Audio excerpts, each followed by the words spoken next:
সিদ্ধান্ত যে শহীদ মা তার ছেলেকে হারিয়েছে সেই মায়ের, এই সিদ্ধান্ত আমাদের সামনে যে বসে আছে আমাদের আহত ভাই বোনরা যারা পা হারিয়েছে, চোখ হারিয়েছে, তাদের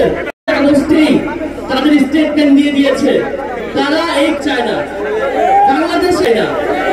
আমরা অনেক জায়গা থেকে শুনতে পাই যে আওয়ামী লীগ ফেরত আসবে কিনা, এটা আওয়ামী লীগের সিদ্ধান্ত।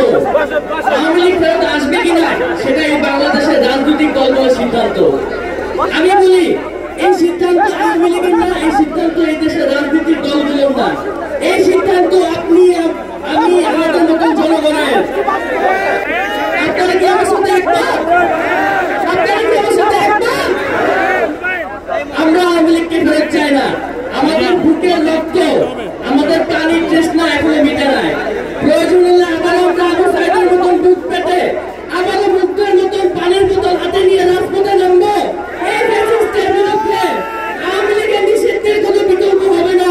সেটা হোক রিফাইন আওয়ামী লীগ বা যে কোনো ধরনের আওয়ামী লীগই হোক না কেন, আমরা আওয়ামী লীগকে এই জায়গায় আর ফেরত চাই না। আমি আমার কথা শেষ করতে চাই। শেষ করার আগে একটা কথাই বলতে চাই, মাতৃভূমি অথবা মৃত্যু।